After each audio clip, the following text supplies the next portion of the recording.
जैसे first question बोल रहा है इन्वायरमेंटल मूवमेंट में, discuss the impact of environmentalist movement on government policies in recent years. ध्यान रखना रिसेंट ईयर्स बोला है।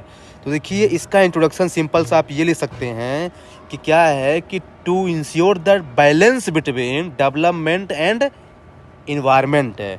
बहुत सारे इन्वायरमेंटल मूवमेंट जो है ना इनिशिएट किए गए हैं to ensure ecological justice.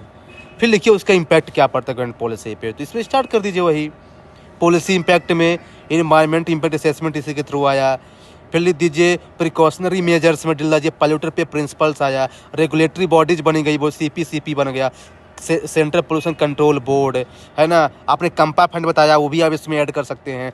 Institutional major में डाल दीजिए नेशनल डिजास्टर मैनेजमेंट अथॉरिटी बना, कम्युनिटी राइट्स में बना फॉरेस्ट राइट एक्ट बने, तो बस हो गया। चीज़ें वही है, बस उसको रिप्रेजेंट करना आना चाहिए, बस हो गया। लिमिटेशन डाल दीजिए कि है ना पॉलिसी का पैरालिसिस होता है, डिले होता है, यही सब है। कंक्लूजन तो बहुत सारे तरीके हैं भाई, चाहे तो आप इसमें स्कॉलर्स ऐड कर दीजिए, रामचंद्र गुहा को या वंदना शिवा को या फिर गांधीयन एथिक्स को ला दीजिए। उन्होंने कहा था कि there is enough on this earth for one's need but nothing for one's greed, चाहे तो आप यहाँ से खत्म कर दीजिए। अब जैसे इसका सेकंड क्वेश्चन बोल रहा था compare and contrast Chipko movement with Narmada बचाओ आंदोलन।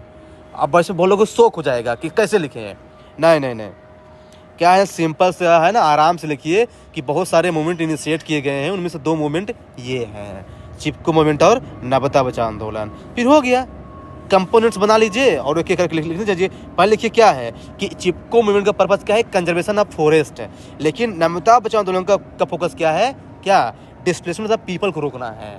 क्योंकि यहाँ क्या है डेवलपमेंट से पीपल का डिस्प्लेसमेंट हो रहा था। अब इसी से दूसरा पॉइंट कैसे जनरेट हो, देखिए जब फॉरेस्ट का कंजर्वेशन होगा तो क्या होगा, इकोलॉजिकल जस्टिस इंश्योर होगा, और जब डिस्प्लेसमेंट ऑफ पीपल नहीं होगा तो क्या होगा, ट्राइबल राइट्स का प्रोटेक्शन होगा। ऐसे पॉइंट जनरेट करना है। थर्ड पॉइंट क्या होगा, ये थोड़ा लोकल ज़्यादा था चिपको मूवमेंट, लेकिन नर्मदा जब बचाओ आंदोलन थोड़ा क्या है थोड़ा लीगल हो गया था, क्योंकि क्या है ना कि इसमें लीगल चीज़ें बहुत सारी लाई गई थी, जैसे इन्वायरमेंट इम्पैक्ट असेसमेंट है, सोशल इम्पैक्ट असेसमेंट है, आप ये सब चीज़ें ला सकते हैं। कंक्लूजन में इसमें जानते क्या है, आप डाल दीजिए क्या है ना कि देखिए तो रामचंद्र गुहा ने सही बोला था ना कि देखिए क्या है कि जो इंडिया में जो इन्वायरमेंटल मूवमेंट है ना वो बेसिकली पुअर ड्रिवन होते हैं, तो क्या है ना कि उसको और ज़्यादा इंक्लूसिव बनाने की ज़रूरत है अगर इसको अच्छे से सक्सेस करना है तो। हो गया। जैसे इसका थर्ड क्वेश्चन बोल रहा है कि है ना सिग्निफिकेंस ऑफ चिपको मूवमेंट, सबको पता है लेकिन इसको लिखना कैसे है, तो इसमें जानते हैं इसमें सिंपल सा है ना, पहले तो इसका इंट्रोडक्शन बना दीजिए है ना कि ये है, चाहे तो आप स्कॉलर से ऐड कर दीजिए चाहे तो जो भी है, लेकिन देखिए पॉलिसी इम्पैक्ट है, क्योंकि इसी के कारण क्या है ना फॉरेस्ट पॉलिसी बनना स्टार्ट हो गई थी। क्योंकि 1970-90 एरा ऐसा था ना जहाँ पे जो है ना आपको पता होना चाहिए कि जो 1972 है वो यूनाइटेड नेशन क्या था, वो 72